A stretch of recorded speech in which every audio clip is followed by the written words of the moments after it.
Hey guys, welcome to Electronic Dance Money, your number one business resource for making money as electronic musicians and producers.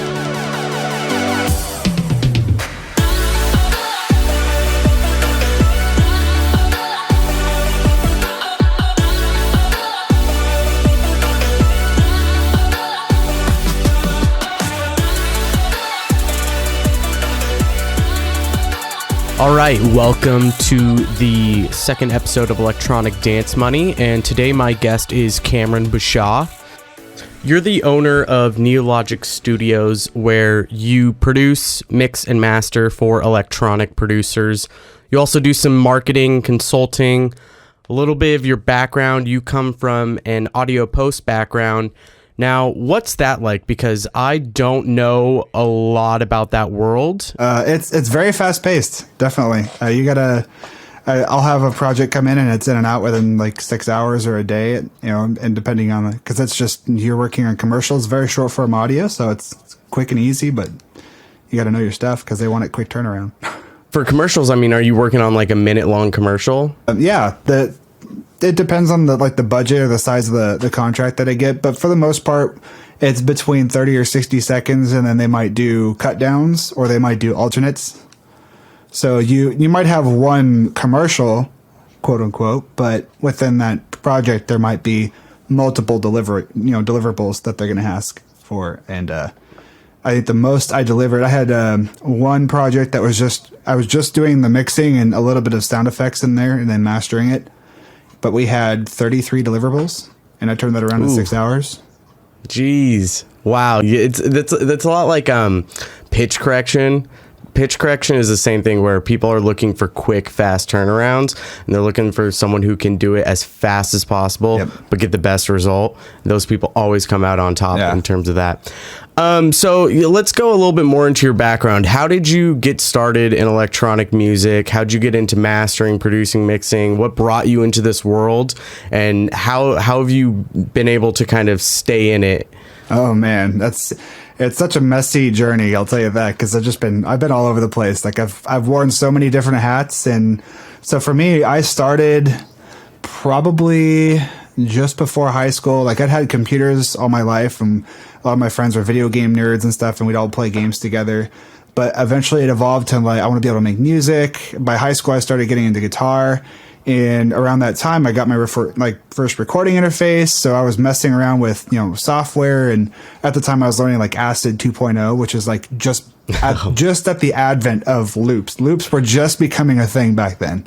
Right. And that was the mainstay of like Acid 2.0 is you can just take loops and start composing like tracks and stuff, just building blocks, basically. It was like Legos for music. It's crazy. And then VSTs came out within a few years. I remember by like 99 or 2000. And I started getting into those. They started getting implemented into Acid. And I started discovering like Reason. And Reason was just an insane different beast altogether. Like the fact that you could like visually rewire things with their rack. It was just so intuitive. Yeah, it made you feel like you were actually messing around with analog gear, but just on your computer. Yeah, and that for me that's what started like me down the rabbit hole. So by the time I had finished high school, I probably had just over 300 personal recording projects, just experiments. And they were shitty. They were awful. I still have them, but they're good reminders of like, hey, that's where I've come from. Oh man, yeah, I've got a couple of those where I go back and I'm like, phew.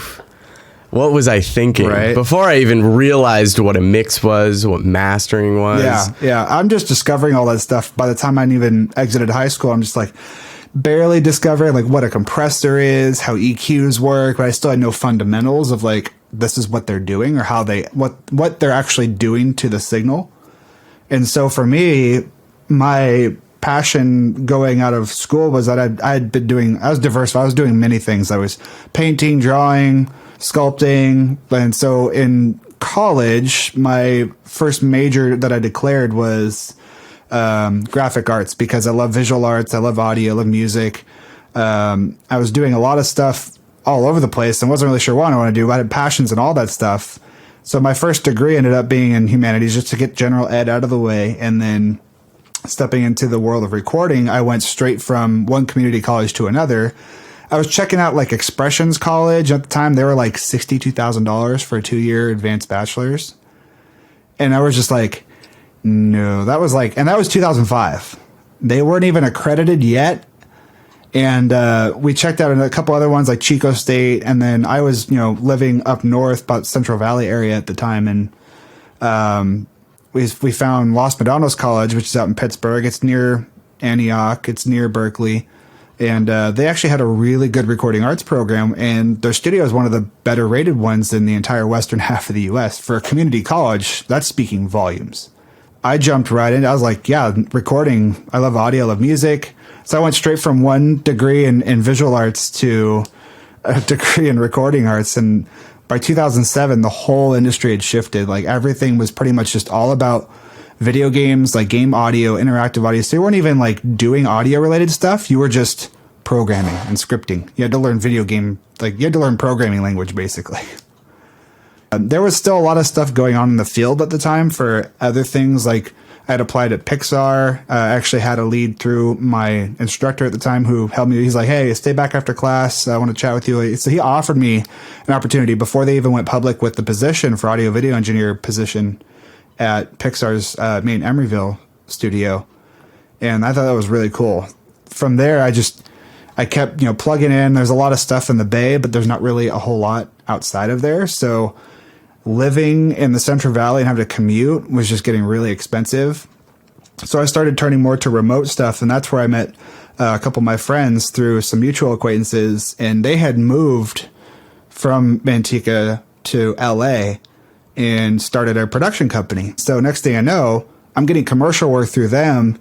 They're doing big budget stuff. These are pretty standard rates that they're doing with Creative Labs, is like the people who make Sound Blaster technology.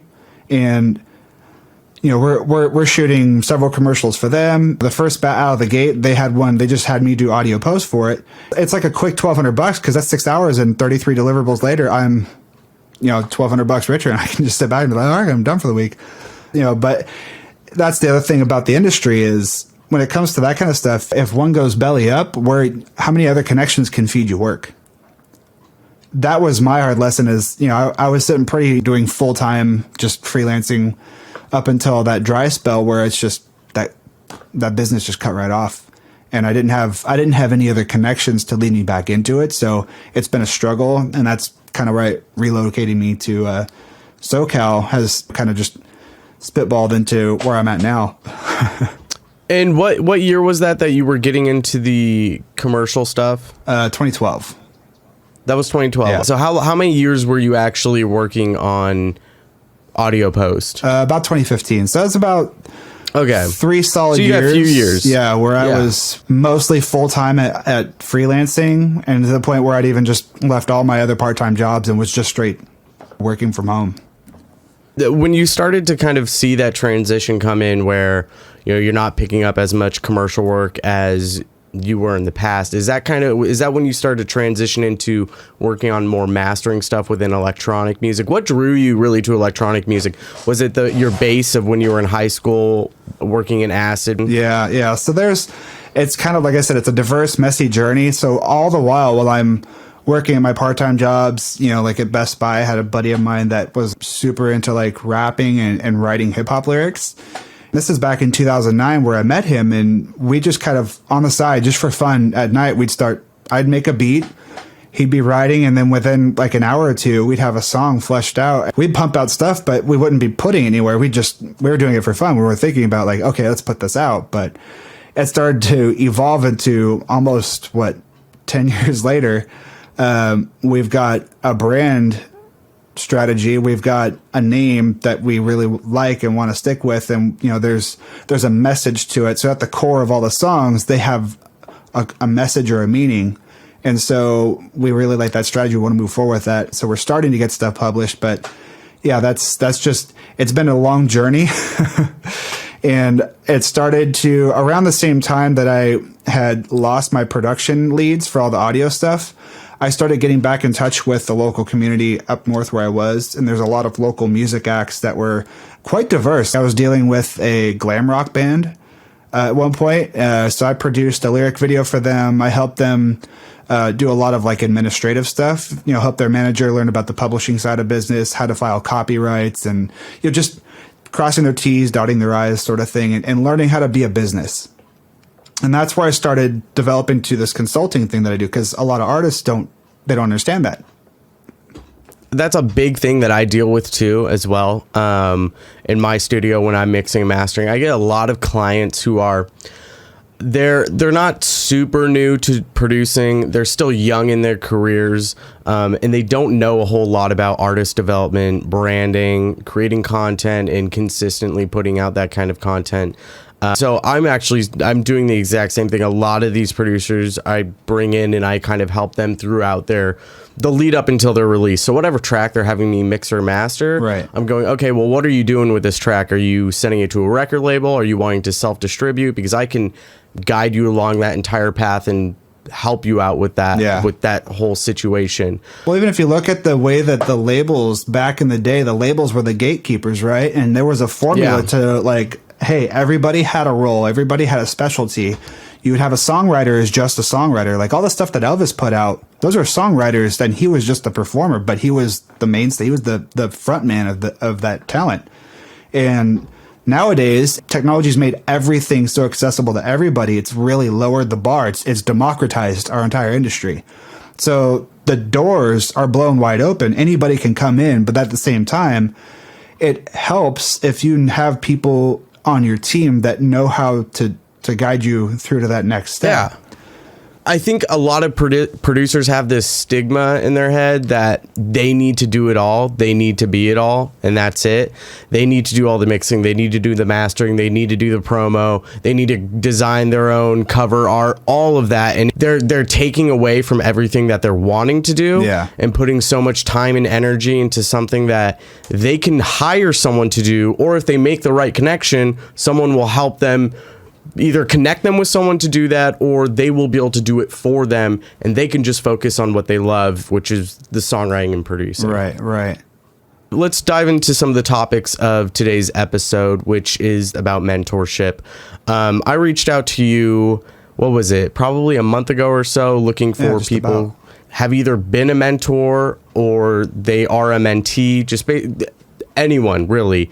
It's really interesting because I never saw myself as being someone knowledgeable in this field at all, because I've always been the mentee. I've always had a mentor. Since I started producing, I've had a mentor that was showing me how to do everything and teaching me to do things. Over the years, I've kind of seen myself like slowly creep up to their level, and I stopped learning as much as I feel like I should. And then all of a sudden, there's just this change, this transition out of nowhere. I went from mentee to mentor, where I'm actually teaching people. I'm doing lessons on mixing and mastering. I think being a mentor is just as good as being a mentee, because you're learning. Like when you're teaching someone, you are having to describe what you're doing, and you have to describe it in a way where someone who doesn't know it, they have to understand it. And it's complicated stuff. A lot of the things that we deal with in the studio. And I started realizing, I'm understanding a lot of these things that I didn't think I really understood. Once I explain them, I'm starting to come up with these analogies. I go, that actually works. Oh, wow. Now I'm really starting to understand this. And even more so, my mentee, their face is going, oh my Lord, they're just popping and lighting up because they're making a connection. And I remember being in that position, and it's just such a great position to be in when you're learning something and all of a sudden it clicks when someone shows it to you. Right. And that's the funny thing about mentorship. I think and I'll say this, I don't know if it might be both, but I don't know if it's just the fact that it's the way creatives approach life, or if it's just that we're seeing this so much in modern society right now. But we feel like we have to reinvent the wheel. Like we have to do everything ourselves. We have to do it from scratch. We can't learn the process. We can't find the successful formula other people are already doing successfully, because obviously that formula works. But why aren't we going after them to just learn from them? Have you read Steal Like an Artist? I have not, but you've mentioned that before. And I think that's a key proponent that they're pushing behind it, right? Yeah, so Steal Like an Artist is amazing. I mean, that book transformed my world, especially how I develop content. He talks about this one thing where you create an analog station and a digital station. Your analog one, you're actually drawing everything and designing it and working with your hands, and then you transform that into the digital space. Right. That was the biggest thing I got out of the book, but the main premise behind it is artists steal. That's what they do. They steal from other artists, but there's a way to do it where you're not plagiarizing. I'm not going into your portfolio and I'm grabbing your track and putting it out and putting my name on it. That's not what the story of the book is about. It's more so study these artists, figure out what they're doing, and get inspiration from them, and take from multiple artists, take from 10 artists, take things, little things that they're doing, take it, put it in your own pieces of work. Because if you steal from 10 people and put it in your own thing, you've now developed an original piece of content that no one else has created. Right. Just because these other artists, you take a little bit from them, you're not taking all of it. You're taking little pieces to develop your own original piece of content. The biggest example that I can show is sounds, presets. So many producers are afraid to use presets from wherever they're getting them, and they feel like they need to design every single little sound. They need to go out and record them hitting a rock and take that into the studio and design a kick out of that. That's fun. It's great. I definitely think there are sessions where you should be working on sound design to kind of understand how your sounds are working. But when you're in the studio and you're wanting to create and be a creative and you're wanting to get a song out that's high quality as quick as possible, presets are the best way to go. Oh yeah, presets, loops, you name it, MIDI. No one's gonna know that you're using a preset pack from this one producer who made it 3 years ago. No one's looking for that. Well, they just want to hear a good track. The consumer, the person who's listening to the song, isn't going to care, especially if the song was constructed effectively and they resonate. If it resonates with them, they're not going to care. But anyways, finding a mentor, though, who can teach you these things and provide assets to you and value to you where you're learning from people that they've learned from and the knowledge that they've accumulated over, 10, 15, 20 years, that's massive. I mean, there might not be anything more valuable than having a mentor who's been in the scene. They've been through it all and they've seen it all. And having that value of education, I mean, especially with today and the internet, I mean, it's insane how fast you can not only find a mentor, but talk to them, ask questions, and get answers you could be in the studio working on something, have an issue, message them, and within 10, 15 minutes, they could give you an answer. Whereas 20 years ago, that was not around. Right. You could post on forums, but you might not get an answer for a day or two. You might not even get a good answer for a week. Yeah, and that's the effect of what technology has done for us in this generation. So let me paint the picture. If you were to just be in a complete vacuum, right? There's nothing around you, there's nobody around, and you start experimenting, you're like, what is my sound? I want to find my sound. You can toil around for years playing with Serum, playing with Massive, playing with your DAW, and you will evolve for sure. And you'll find stuff. But if you find a mentor, and let's say, for example, photography. Let's take photography as an example. Back in the day before digital, you'd have to fiddle with the settings, right? And then you don't even get to see the result of that. You're just looking through the viewfinder, which is going through the lens. You're not even seeing the effect of the output of the film. And you have to go get it developed. You have to get an enlargement done. And there's a huge process behind that if you're doing it yourself. This is called the feedback loop or the feedback cycle. So the length of time that it takes to get a result, to know whether you even took a good picture or not, whether the composition was good, and you're like, this is too far to the left, I didn't frame it right, it's too dark, it's too light, it's too washed out, anything like that. It takes days. Now it might take hours for a pro photographer, but then digital came out. The DSLR came out, and that revolutionized photography forever. Why?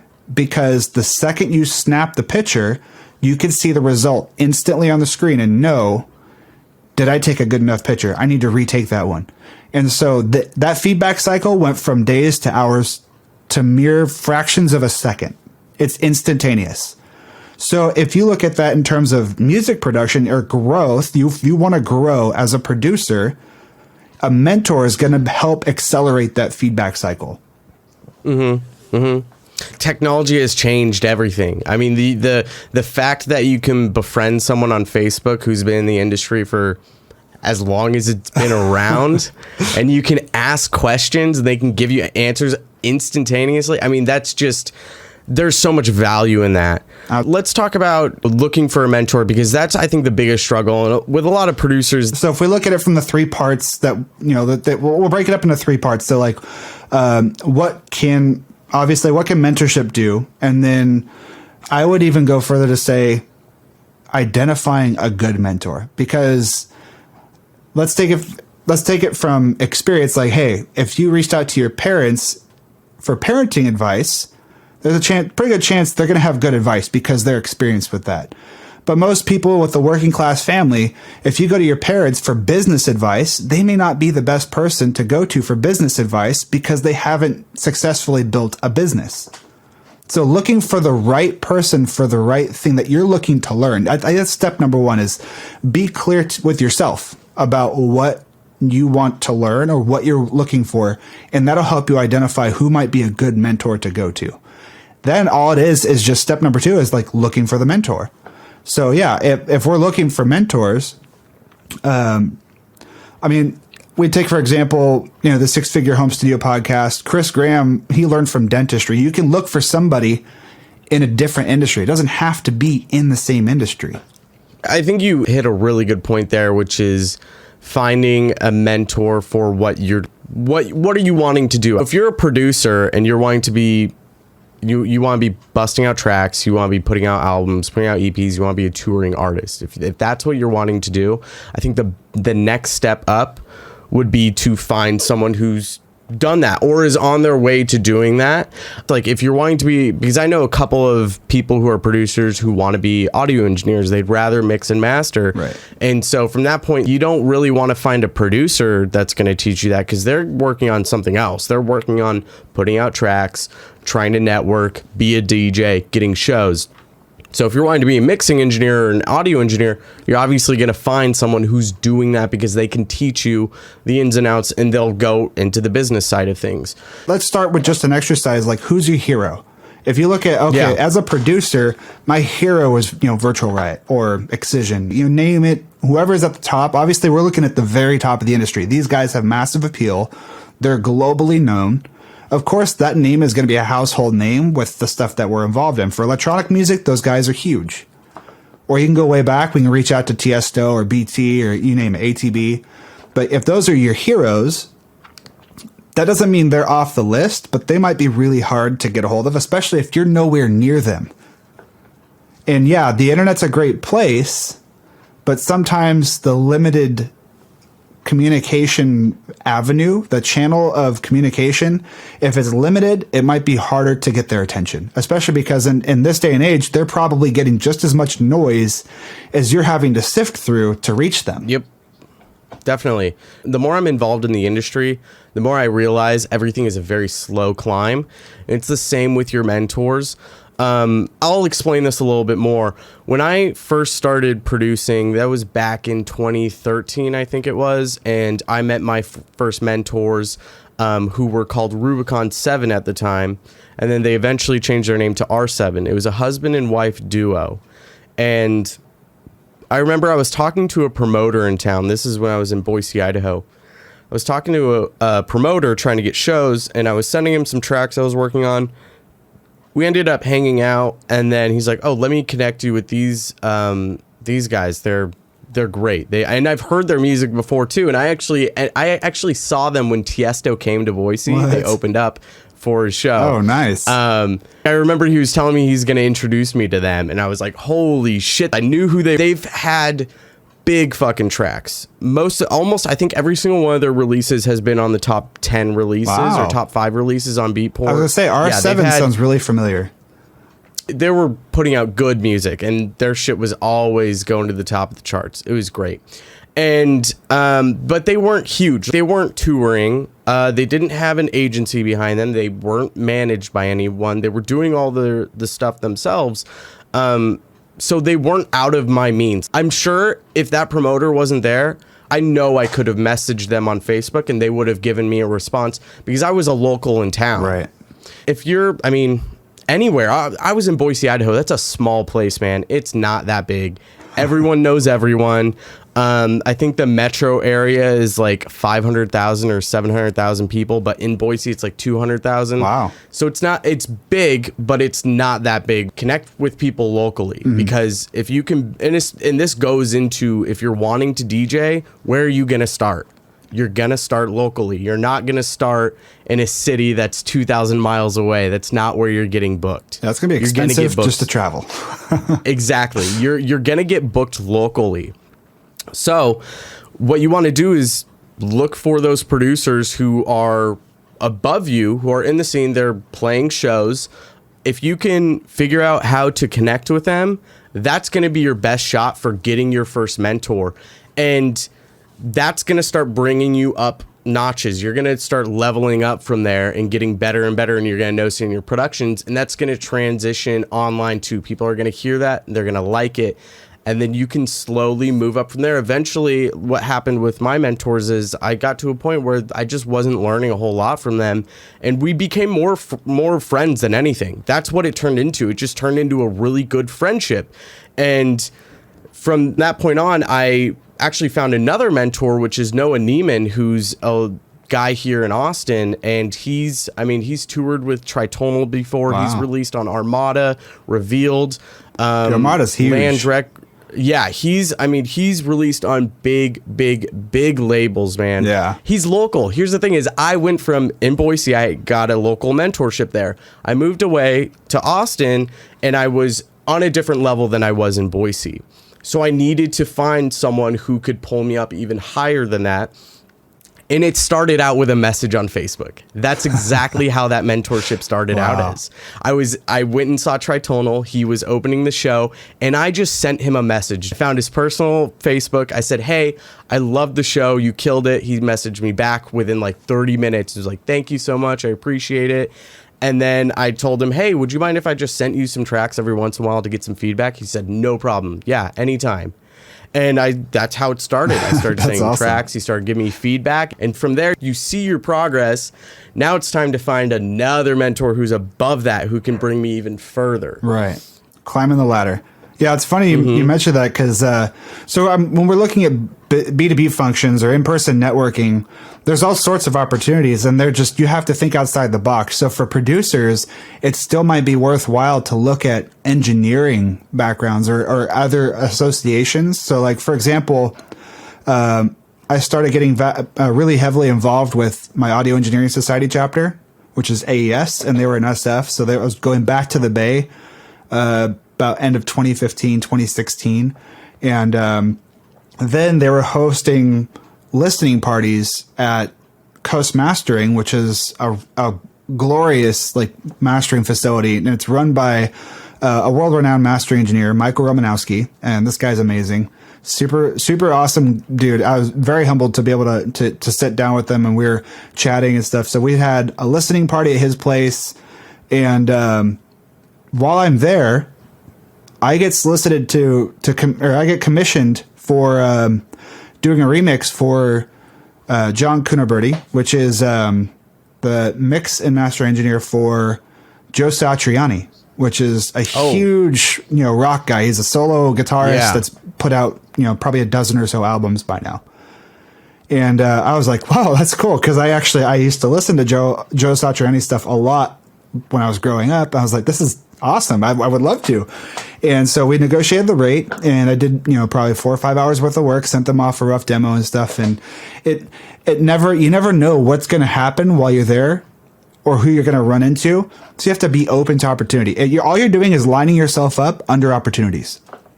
So look for business to business functions like that in your area. For me, it was pretty hard. I wasn't able to continually go just because it's so expensive to get over the Altamont.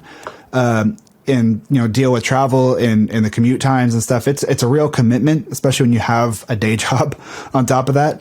So another avenue, if, for example, Manteca is only like 80,000 people now, and I moved there in the 90s when it was like 40,000. It's super tiny Jesus. town. There is nothing there. Tiny. For entertainment, it took me years to be able just to get to the point where I could relocate. I got very lucky that I was able to relocate to SoCal where I'm at now.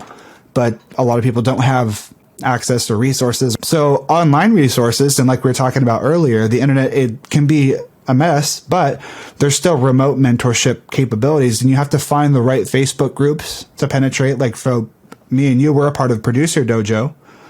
Another good community that we actually seem to share in common is the Six Figure Home Studio community. And I've met both Brian and Chris, and they're hilarious, just as hilarious in person as they are on the podcast. But even looking at their field, like, I think, were you talking with Chris for a while, or? So Chris is the co-host of the Six Figure Home Studio. Brian Hood is the other co-host, and Brian does mixing for metal, and Chris does mastering. Chris is actually taking me through my business. We're like the first episode we were running through. Dude, he chewed my website up and spit it out, but that's what I needed. And I'm more focused on a business, and so now Chris is my coach. He's my mentor. He's teaching me what I need to know to run a successful mixing and mastering studio. I've gone through 2 months now, and he's taught me so much, and that is through an online source. Yeah. That was through listening to the Six Figure Home Studio. I even, so there's another artist that I've been connected with for a while, and he has a Discord server. And so he's built a fairly sizable network of people that follow him. And it's just this little private community of producers and, everybody that's involved with that scene. Julian Gray, so he writes electronic, like trancey type stuff. Oh yeah. And his server is pretty awesome. Like, there's so many helpful people there, but as long as there's that order, it doesn't matter where you're looking at it. I think, an internet's a great place, but here's the thing about mentorship. It doesn't matter if it's an interactive person. It could be passive, like these podcasts we're listening to. As long as the information, the source is credible, and if the information is good, if it's going to get you somewhere and you're learning, you're actually getting something valuable out of it for your time, because time is the most valuable asset we have in life, right? Yeah, if we can spend money at stuff, you're going to make more money. No matter what. Don't worry about that. We can make that back. Money can be remade, but time, you only have so much of that on this planet. And so other sources, like I said, it doesn't have to be in the same industry. What are you filling your mind with on a day-to-day basis? And if you're finding the right sources, that's the big key. It goes all the way back to the beginning. Find and identify the right mentor. And I listen to I'm very selective of the podcasts that I listen to. So outside of the Six Figure Home Studio, I maybe listen to one other, and that's the Ed Milet Show. It's a recent one, and he's been blowing my mind. Just because, in life coaching, things like paying attention to how we treat ourselves, self-awareness to be able to grow the discipline, to be able to identify our own blind spots, I think are critical, not just for our professional, but our personal lives too, because we are people, we're human. You're not going to go through life and be able to separate the two completely. They're always going to be interactive. So it all just comes down to, are you paying attention to what you're feeding yourself to be able to put out what you want to put out in life? Time is a huge asset. When you connect with someone, a potential mentor or a future mentor, and they see potential in you, they see a future in you, they see someone who can really develop themselves and turn into a great songwriter, a great musician, a great producer. Right. They're taking the time out of their day. They've got so many other things that they could be doing. I'm sure there's a million other people they could be talking to.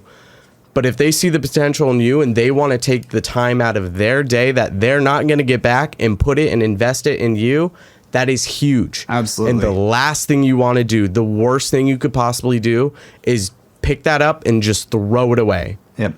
That's a good way of getting blacklisted by someone who could potentially be way bigger. I mean, if you're getting a mentor, they're obviously bigger than you. They're obviously doing bigger and better things than you at that moment. Right.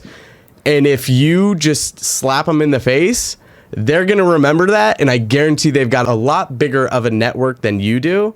And that's going to be a bad situation for you to be put in, especially if they're local. Yeah. Honestly, I've been in both sides of the fence in every one of those situations.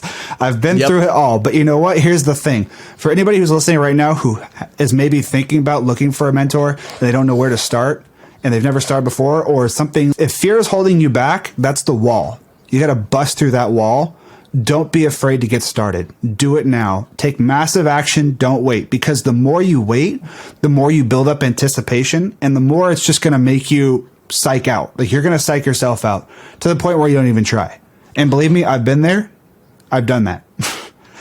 You could be doing one of two things: waiting around, not even doing it because you're so afraid. Or you could be waiting for them to come to you, which I guarantee is not going to be the case. They're not going to come to you. It's very, I shouldn't say never, but it's very rare that a mentor will find a mentee that they want to take under their wing. I mean, it's so rare.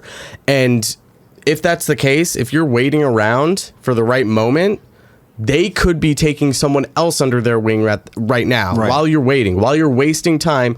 Either someone else is reaching out and getting that connection before you can, or they're going to find someone to give that connection to. Absolutely. So you don't want to waste your time around this. It is very important to find a teacher and a mentor as soon as possible, because that's just going to get you a step closer to whatever your dream is or whatever your goal is at the end of the day for being a producer. Yeah. And that's the other thing too, I've noticed about successful people, the ones who have been in the industry the longest, they've built up the success.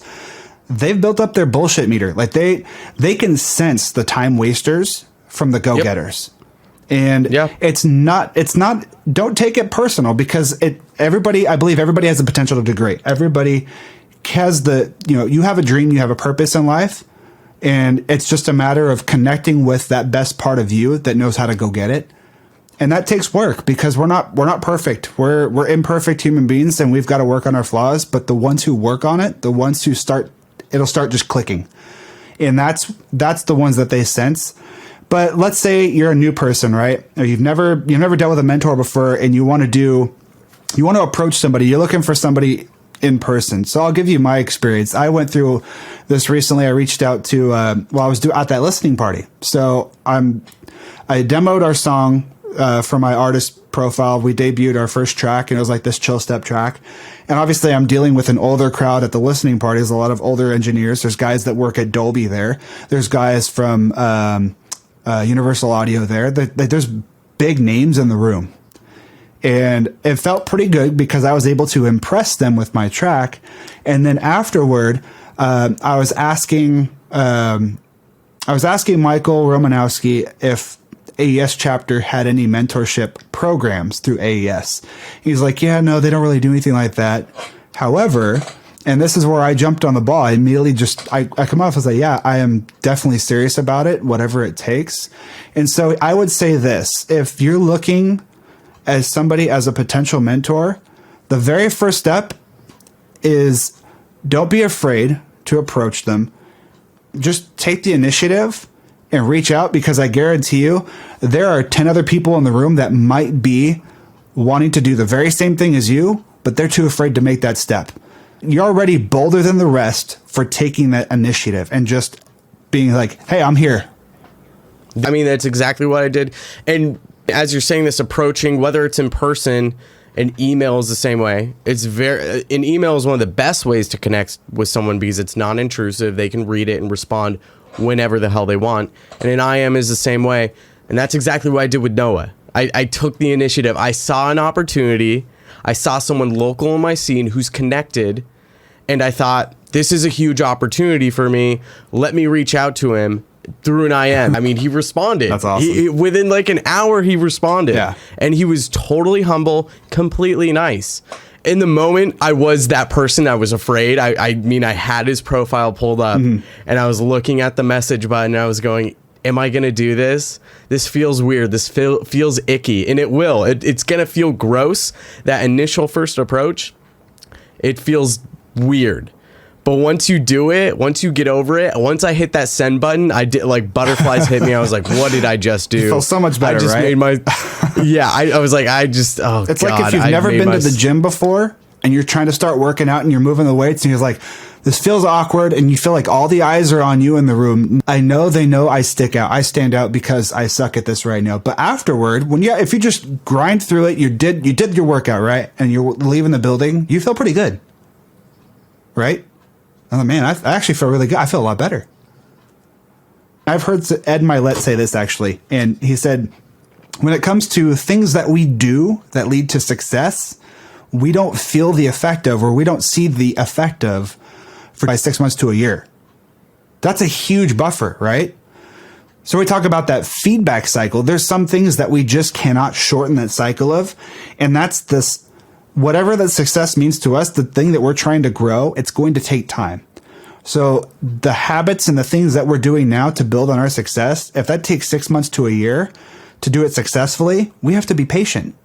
We have to know, just like working out, it's going to take weeks, if not months, before we start seeing the results. And you're like, man, I actually look pretty good. I've got muscle now. I totally transformed my body, but look at the journey that you had to go through. It was 6 months to a year to get to that body. And so conversely, if you start sabotaging yourself, if you're not putting in the work, if you're getting lazy, if you're avoiding doing the work that you know you need to do, you start feeling that 60 to 90 days out. So the failures don't rear their heads, but they rear their heads a lot faster, and you start to feel that a lot sooner, and then it's harder to correct. I like that. That's very well said. That is very, very well said. I think that's extremely important. I had to steal that from Ed Milet. He's been an awesome dude. That's his podcast, dude. I would definitely recommend anybody that's looking for like personal life coaching, just go listen to his podcast. What is it? The Ed Milet, Max Out with Ed Milet. Ed Milet? Yeah. It's Mylett. Let's say I approach a mentor, but they're not comfortable with being an actual mentor for me. I'm just starting as an artist. Right. I need, this tip. I'm trying to work on my branding. Where do I go for a logo? How about coming up with a name? But they're just like, that's a little bit too much work for me to do. Right. I would say, what's the next step for anybody, and this could apply to anything. If you're a producer, an engineer, whatever, or if your goal is to just learn how to be like your idol, just be honest, be genuine, be yourself. Number one, just own it. Own where you're at, and let them know, like, hey, I'm just starting out. I would love to learn all this stuff. This is what you're doing. Can I learn under you? Be direct. Don't waste their time. But yeah, there is some subtlety to it. Obviously, you have to have some persona, some communication skills, some persuasion skills, and that helps to build that. So, for example, when I was approaching Michael, I said, yeah, I was serious about that. And so I went and I made the pitch, and I did it on my follow-up through email. I said, I appreciate you talking with me the other day about it. I'd love to take you out to lunch. You name the place, my treat. It's on me. That way we can just sit down, have a discussion over lunch, and obviously we're out of his building. We don't have to worry about another setting, but we can just discuss what an apprenticeship or a mentorship might mean. Well, let's discuss it. What it would look like, yeah. And see if you're open to that. And so that you take all the pressure off of them. You're offering them something, and it's all you're doing is trying to get a date, because this is step number one.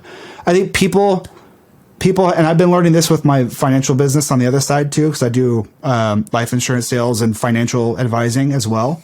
And this is the stuff that I've been learning from my mentors. And a lot of times us creatives, what we do is we focus on the very end goal. We're picturing that win. We're picturing that trophy. We're picturing ourselves way down the pipeline, way down there. We're looking for that end result. We're way too far in the future. They're picturing themselves headlining EDC right before they've even written their first top 10 track in Beatport. Yeah, and if you're trying to approach a mentor and what you're picturing is the result of what you're going to get from that mentor, you're thinking too far ahead. If you're reaching out to a mentor, your goal for that, just focus on getting a date set, getting an appointment, getting their time, getting them to say yes to you, to give you some time. That's all you need. Once you've got your foot in the door, the game's on. Whatever it is, you can hit a grand slam. You can, and that's just get on the field. Definitely. I think that's huge. If you're getting a little bit of pushback, you just need to get that first scheduled date. Absolutely. Even if it's a phone call, that's the other thing. If you can just get them on the phone for 5 or 10 minutes out of their day, get that one-on-one time. That's really what it is, that one-on-one time. If you're meeting them in a crowded area, let's say you're at a venue and you meet them at a venue or a big event, it's probably not the best time to schedule something or really get something narrowed in, because they're talking to a million people. There's a million things going on. Absolutely. If you can at least get their attention, introduce yourself, talk to them a little bit and say, hey, could I get your phone number? Could I get your email? I'd like to discuss some more things with you. Yeah, and the other thing is to show that you're committed. Like, and show that you're committed. Don't just come at them like, hey, can you teach me how to do what you do? Make them a mutually beneficial offer and make it something. Try to think ahead in terms of, okay, if you're asking for a mentorship, they might be thinking like, okay, what do you want from me? What do you want me to teach you exactly? And so you have to come at them with something specific. Give them something specific that you would like to learn from them. And so when I'm reaching out, for example, I'll use Michael Romanowski, that mastery engineer. I said, I'd like to learn how to run the business the way you do. I'd love to learn to play at that level. And I've done, obviously, I impressed him with my track to the point where I got his attention. So that was step number one. Obviously, that did some of the work for me. But making a mutually beneficial offer is obviously my goal from the mentorship was I actually got him to divulge that he was looking for another mastering engineer for his facility at the time. So I lucked out. Like that was pretty cool because it was like timing. The timing was everything. And if this mentorship works out, maybe I could fill that position if things are working in our favor. I want it to benefit you just as much as it benefits me. If you're serious about this and you're serious about the mentor you're looking at, and either A, they don't have the time to just do free work, or you don't have enough value to provide for them, what are they going to want out of it? I guarantee they would love to see a price tag on that. Right. They would not mind seeing a small price. And it can be a small price tag. You can say, you know what, I would love 2 hours out of your week for $100. That's $50 an hour they're making off of that. Okay, you know, my mixing is really bad. I would love it if I could send you 3 tracks a week. You can give me detailed notes on my mixing, what I need to work on. I'll give you $100 in return. Right. That's providing them value. That is now worth it to them. If you're a smaller producer and you're looking for someone above you to take you under their wing, let's say you're looking at another producer who's putting out really good stuff. They're starting to get signed to relatively big labels. They're starting to play more shows. Well, I guarantee they still have a second job or a third job. They're not full-time as a producer. Now, when another producer comes in and says, hey, I love your stuff. I really would like some advice or some feedback. My mixing isn't that great. Could I pay you $100 for you to start giving me some feedback on tracks? They're going to go, oh, yes, because guess what? Now I'm making money for giving feedback. Absolutely. I'm becoming a coach as a producer. They're going to if anyone came to me as a producer and said, I'll give you $100 to give me feedback. Well, first of all, I'll give anyone feedback for free. But if my time was becoming too valuable and I had a producer come to me and say, hey, I would love it if you were my mentor. Could I pay you a fee? I would be like, yes, because guess what? That's just pushing me forward a little bit more to where I can go full time. Absolutely. Yeah, there's something funny about our industry in music and audio that it seems like everybody's hungry. Like they're passionate. They're super passionate, but they're hungry. They're always doing something. And whether they have to have a full-time job or a day job or a part-time job, whatever it is that's funding them to do what they want to do, they're doing multiple things to make it happen. And so that's what makes it tough because, I've learned when I've done marketing for my social events, because I was putting together listening parties of my own. I was inspired by what Michael was doing out there in the Bay. I was able to reach out to a lot of the corporate world, like in the audio industry, there's hardware manufacturers. The corporate world works a little bit more structured. So just a little life tip, if anybody's looking to improve their contact skills, there's some tips. Like if you don't want to email somebody on a Monday or a Friday, because on the Monday, they're just getting back from vacation. Their inbox is already inundated. They're trying to catch up to the work that they're missing. And then Friday, that's the end of the week. They're already birds out. They're ready. They're already thinking about their weekend. They're not going to respond. They're going to be sluggish. The middle of the week, the Tuesday, Wednesday, Thursday, I would probably do on a Tuesday. That's the perfect time to reach out, because then that gives them 48 hours to respond back and be like, hey, I'll follow up with you next week. And you don't want to be the super incessant, like my spammy, I'm getting an email a day. Just be genuinely interested. Hey, here's my offer. This is what I'm looking for. Again, respect their time, because you want to respect yours. You want them to respect it as well. And there's something funny that it's almost like karma has this way of working out really well, where when you begin to respect yourself, others respect you too. So if you respect your time, it'll come across like you're respecting theirs too, just inherently. And that'll change the way you approach things too. It'll change the wording that you use. It'll change your posture, the way that you communicate. Everything is more... it'll change your value too. Absolutely. Overall, your value will change. Yeah. And when you start doing that, and you're reaching out to these people, and it brings me back to my point where if I'm looking at the audio industry, it is going to be a lot tougher to get their attention. Be consistent. Be persistent. Don't give up just because they didn't respond to one email. Don't move on to the next person. It might take 7 times. In fact, on average, because we're so busy, because we're so consumed, it's not that we don't care. It's not that we're gonna just like delete it because we see it, we read it, and we're like, nope, not gonna deal with it. It's just that we didn't have time. We're too distracted. If you look at, like, if we talk about persuasion and sales, for example, you're selling yourself, right? And so when it comes to this sell, whenever you're buying in off an emotion. Nobody buys in off of logic. That's just not how humans are wired. We might use logic to reason things or rationalize things, but when it comes to actually making the decision, what makes our decision for us is our emotions. And so how do we feel at that? How are you making that person feel at that moment? Are you making them super psyched and be like, if you can paint a picture for them of what the win looks like for them, you've won. You've won that battle.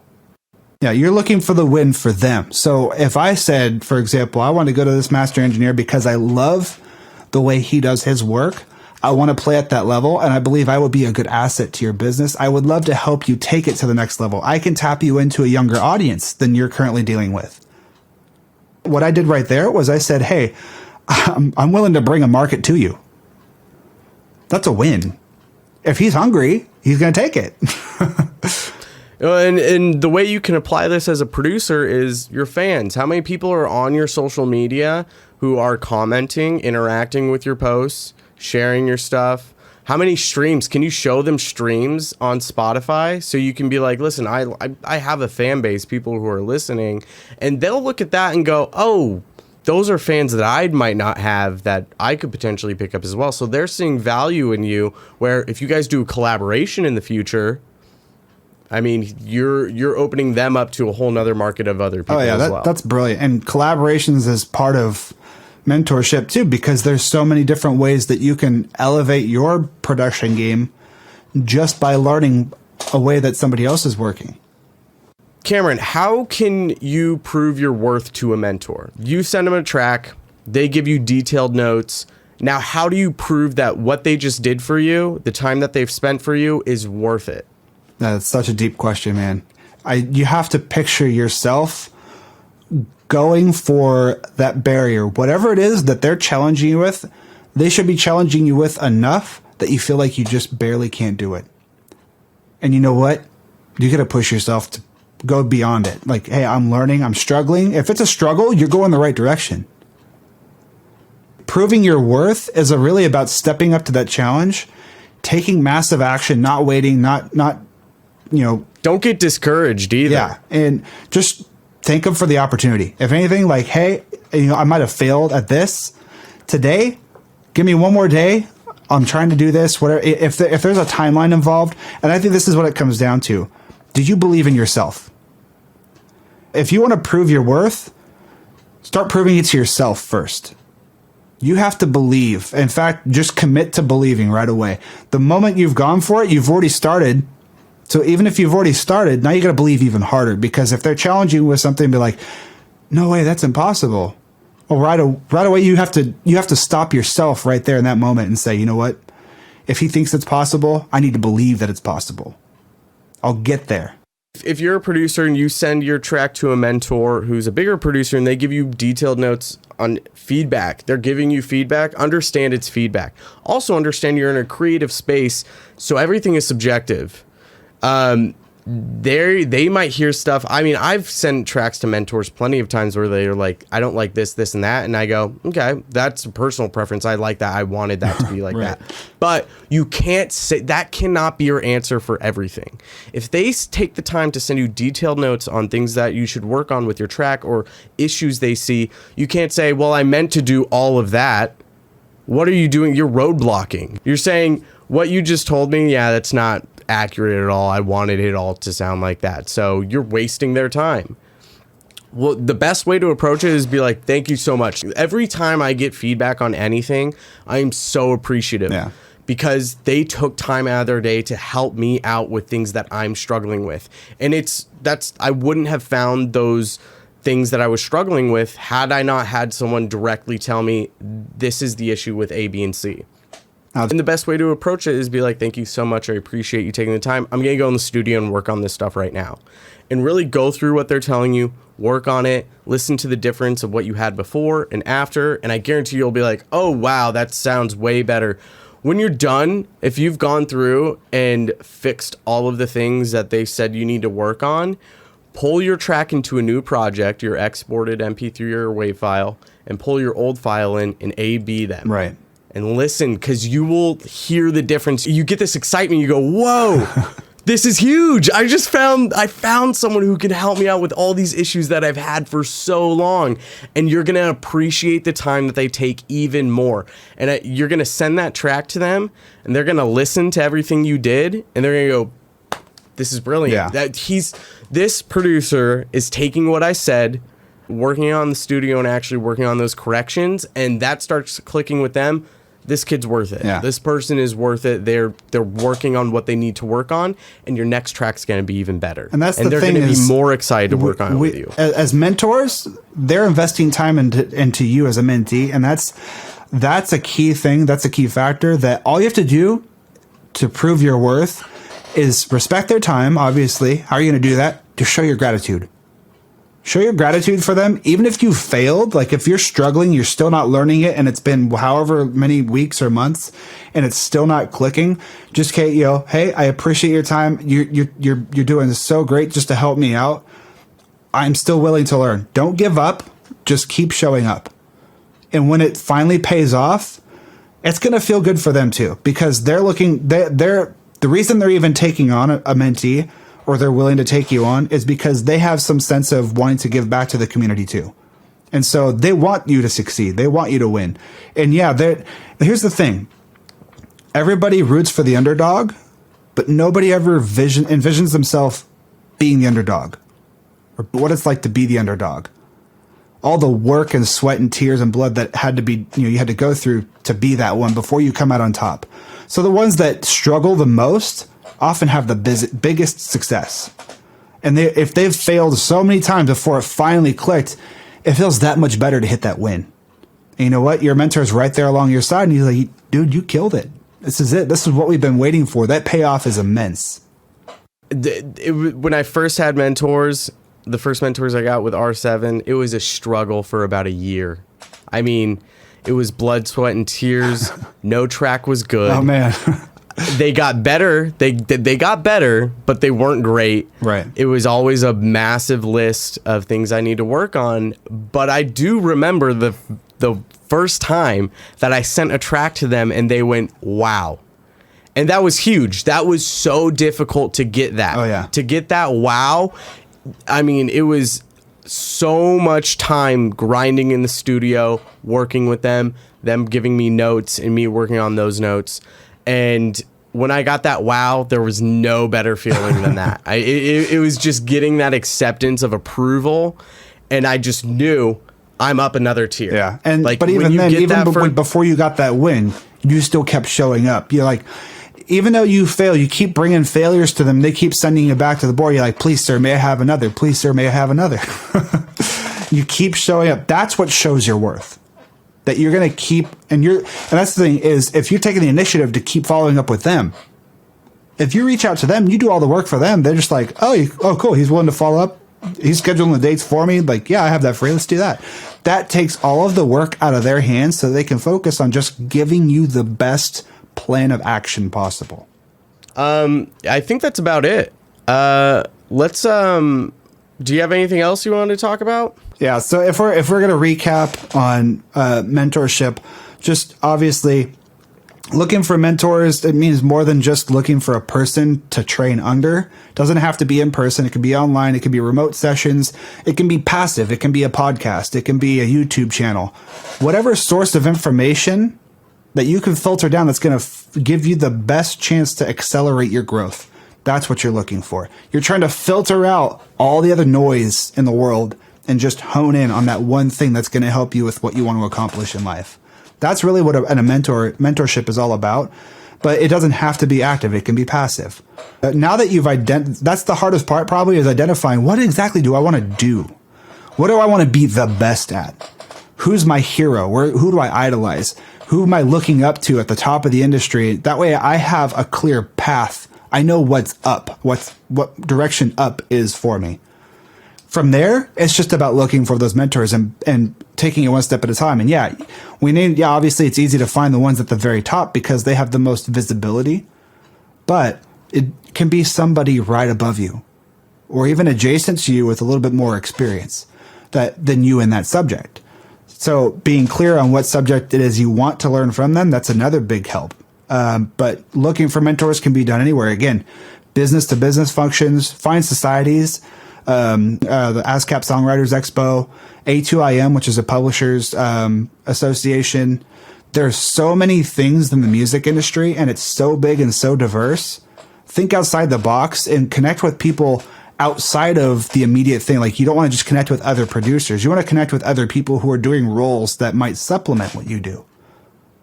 And then online sources, like I said, remote coaching, like what you're doing with Chris Graham. Online sources also being, Facebook groups, like we were talking about before. That's going to be huge. Yeah. And approaching them is the next step after that. Mm-hmm. So you've figured out who or what kind of mentor you're looking for. Find out where they're located. Are they in a Facebook group? Are they going to an event that you can meet in person? How do you approach them now? You're going to want to either, if you're in person, get an email. Just get an email or a phone number that you can call so that you can schedule. And if it's in a Facebook group too, just find stuff. If they're posting, comment on their stuff. Get them to recognize your face and your name. Comment, like their stuff, and then eventually just shoot them an IM. And just do it. Just approach and do it. Make that first contact, shake that hand, give them your name. I think the key differentiator here, if you want to separate yourselves from everybody else that's reaching out to them, if you respect your time, you'll start to notice that they respect your time too. They respect you. You'll be respectful of their time, and they'll respect yours. Let's dive into our last topic, which is separate from mentorship, but it's a little project that you and I have been working on for, the past 3 or 4 weeks, and we've got a lot of stuff to finish up on it, but man, I'm extremely excited about this. Do you want to dive into it? This is your idea that you brought to me. Sure. So I'll let you kind of explain the inspiration behind it, what the goals are, and really what this first event is going to be all about. So we're launching the Mastering Gauntlet, and we'll probably be announcing the website and everything July, and we'll try to get some leads going. But basically, the Mastering Gauntlet's a challenge. So the entire month of August, we're going to do one song a day, and both Christian and I will master the song, and then the artist gets to pick which one they like. They're not going to know whose is whose, but they get to pick which one they like. At the end of the month, we're going to tally them all up, and we're going to announce a gauntlet champion who's basically had the most wins under their belt. And the loser, actually, there's some skin in the game here. We actually are going to have donation pool set up so that the loser has to donate to the charity of choice. Now, we're going to have a pre-selected list that we're trying to narrow down right now, but we're going to have a pre-selected list that you'll be able to vote on when you submit your song. And you'll be able to, the most votes are going to go towards whatever, that's where we're going to donate the money. So yeah, the contest will run for a month. We're going to do, and there's some rules. We've laid down some groundwork already. We're still trying to get into some other stuff. We may have some sponsors. We're starting to set a lot of that stuff up now because we want to make it worthwhile for everybody. Because obviously, if we do get more submissions than just 31 for the month of August, we want to be able to make it worthwhile for every producer that enters into something. So that way, it's worth everybody's time. Even if we don't get to their song, I guarantee you it's going to be beneficial for everybody. If we find a sponsor or affiliate that's just willing to donate or match a dollar amount to the charity, that's even better because we're giving more out. I agree. But the other thing is we're trying to connect with some plugin companies. Are you working with a sample company as well that you're going to be reaching out to? Yeah. We're looking for companies that'll help producers elevate their production game because obviously the end goal is to help everybody make better productions. Yeah. And so if you basically just submitting, entering, giving us your email, entering in your track, you will get entered into a giveaway where a sponsor will hopefully be giving off some sort of plugin bundle, sample bundle, preset bundle, something like that. So even if your track isn't selected for the month of August, you could still potentially win something that's going to help you out in the long run. Right. It's going to be awesome, man. We're going to have fun. Yeah. So we're going to be taking submissions July 1st until August 1st. And then selecting tracks throughout the month up until the last day of July. And then August 1st, we're getting on it. We're going to be mastering tracks. I think some of the rules are we only have 2 hours to master the track. Correct. And we have to record the session. Or I think what I'm going to be doing is streaming all of my sessions. Nice. So if you guys follow me, I think my Twitch account is like @EnviousAudio. I'll have it posted on my social accounts that you can follow. But yeah, you guys will be able to watch me master these tracks live for that 2 hours. Yep, so it'll be fun. I'll be doing the same. I got to try to figure out my setup so that way I can make sure I can get the live stream up. But yeah, it's one is the accountability aspect, but I think two, it's just I wanted to make a challenge, and it started off just me by myself for the entire month of August. Try to get free mastering for people to accelerate my growth. I want to be able to challenge myself. I want to be able to work faster, more efficiently, and still give great results. And what better way to do to accelerate my growth than to challenge myself with stuff, working more work than I've ever had to do in my life. So, and it's not that much more work, obviously, but we both got day jobs. We got to work on the side, at least for the time being. But yeah, the challenge is going to be amazing. Like that. Whether we win or lose, there's an opportunity to grow. Giving back to the community is huge, not just with the charity, but for you as a producer. If you're a producer out there and you just can't afford to get a track mastered, this is your opportunity to get a track mastered by some professionals. And the way it's set up too is we aren't doing revisions. So no one can come back and say, hey, I like this tweaked. It's you get what you get. You vote on the best one. However, once at the end of the month, you are able to come to us to get revisions, and we'll have a price point on that. Yeah, there's just a communication block during the challenge, obviously for challenge reasons, to keep it fair. Mm-hmm. Mm-hmm. Just because obviously there's time limitations on what we're allowed to do, but also it would create a competitive advantage if we're allowed to talk to the artists. Right. So, but yeah, we'll get more into it. We'll release more details as we get closer to that date. I am super excited. I am pumped. Me too. I think this is going to be an amazing thing. For right now, season 1, we're going to call Electric Summer because obviously we're dealing with electronic music. And I believe August is Hot August or Ibiza Nights or whatever. So Ibiza's pretty big. Electronic scene is huge, especially during the month of August. I think that just lines up perfectly. And I know a lot of artists are going to be ready to drop tracks around that time. And it just seems like it's lining up perfectly. So yeah, I've already got people. I've mentioned it to a couple of producers who are like, "Let me know when I can submit because I am ready to submit." Awesome. So, yeah, it's gonna be a lot of fun. But yeah, we'll be releasing more details on that. I'll be talking about it more on the podcast too.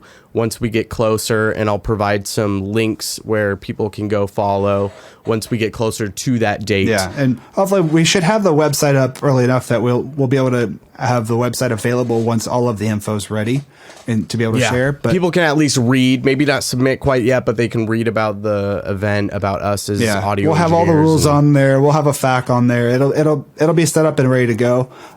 We might even have a sizzle trailer. Oh yeah. Yeah. So it's going to be good. Awesome.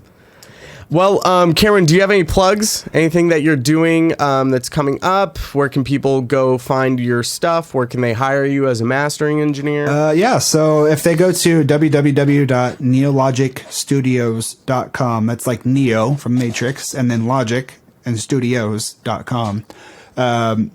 You'll find my mastering services on there. My portfolio's on there. I'm definitely working on some upgrades because I haven't been able to be active on web, developing my site. I usually do it all myself, but I do have a web developer I'm starting to hand some of that off to.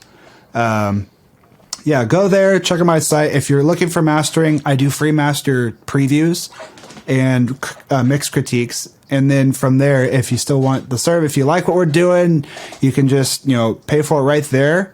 Or if you have mixed revisions, it's all covered under my one rate. So, sweet. Yeah, it's pretty sweet. I've been getting a lot of service right now. I'm actually working on some motion video stuff for some other artists. That's another one that I've been diving into, building music visualizers, marketing videos, that kind of stuff. What about your social accounts? Where are your handles? So it's at Neologic Studios for Instagram. And then just, Cameron Bashaw on Twitter. I'm not really on Twitter. And then same thing, you can find me on Facebook. Just find me by my name, Cameron Bashaw, or Neologic Studios for the studio page. But yeah, I tend to post mostly on Instagram. I have, because I've been following a lot of the life coach guys, like Ed Milet.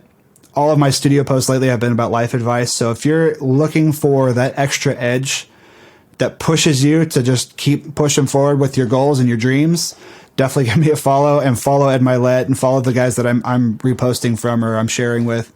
They're great sources of inspiration. So, yeah, and I'll make some show notes too. So I'll provide links to all of the things we talked about in this episode. Perfect. On your website, Ed Milet. We'll get all those links set up. And so don't forget, we also have Producer Dojo. So Il Gates is another great source. Their community is awesome. So if you're not a part of that community, go there. Yeah. I got some mentorship through the Producer Dojo, actually through the class of 808 when I was doing that. I had a membership for about a year. Oh, nice. If you're not a part of that Facebook group, the Producer Dojo, you got to get in that group. It's such a well-moderated group. There's no spamming. No one's promoting themselves. It's people asking for help. Yeah. People providing But even help. that, you took the class of 808, but you don't have to do the class of 808. They also have webinars that Il Gates himself will host every so often. And even for free, he's given out such amazing info to help get you on the right track, to be efficient at, and put out more. And that's the thing, is we all want to put out more, right? We all want to be the dream versions of ourselves. These are the types of leaders we need to look for. Whether it's Il Gates or Ed Milet, find somebody who's going to help you grow. And that's what a mentorship's all about. All of the mentors that are a part of the class of 808 are in that group, and they're active. You can call them out and they will respond. Are you a part of the Gravitas Create group? I am not, but you'll have to invite me. That sounds awesome. You got to get in the Gravitas Create group. That's another awesome one. Great community of people supporting each other, helping each other out. And they actually just got a mentorship program set up in there. So there's a section you can click on for mentors and mentees, and you can scroll through people. I actually just created a mentor profile. So if anyone wants me to be their mentor, you can go to the Gravitas Create group, join it. You can find me as a mentor and request me as a mentor. Oh, right on. And you go in there, you can read their profile. So people put their bio of what they do in the industry and how they can provide value. And you can request them as a mentor, and boom, there you go. There's your step forward. There's your step to finding a mentor, and there's a bunch of great mentors in there. All right, guys. Well, that's it for this episode. I really appreciate you taking the time and listening. I have one quick favor to ask you. If you found any use in this episode and you learned anything useful from this, if you went over to iTunes to rate, review, and subscribe to the podcast, You know, one of the biggest messages that I want to put across with this podcast is that I'm here to help you, and I want to keep bringing on guests, and I want to find bigger guests to bring on who can help teach you to monetize everything you do in the studio. But in order to do that, I need to know that you're listening and that you're actually getting something from this show. So if you could please head over to iTunes, rate, review it, subscribe it. I would love that. Head on over to enviousaudio.com/podcast to check out the show notes. I'll have all of the links to the topics we discussed today. Stay tuned for the next episode where I've got Alberto De Casa on. He owns his own studio. He does more mixing and mastering for rock bands, but he's going to be coming on. We're going to be discussing how to brand yourself as an artist, which is vital in this industry, especially if you want to monetize yourself as a producer and you want to run your own studio. You have to start branding yourself to get you a step ahead of everyone else. That's it for now. I'll see you guys next time.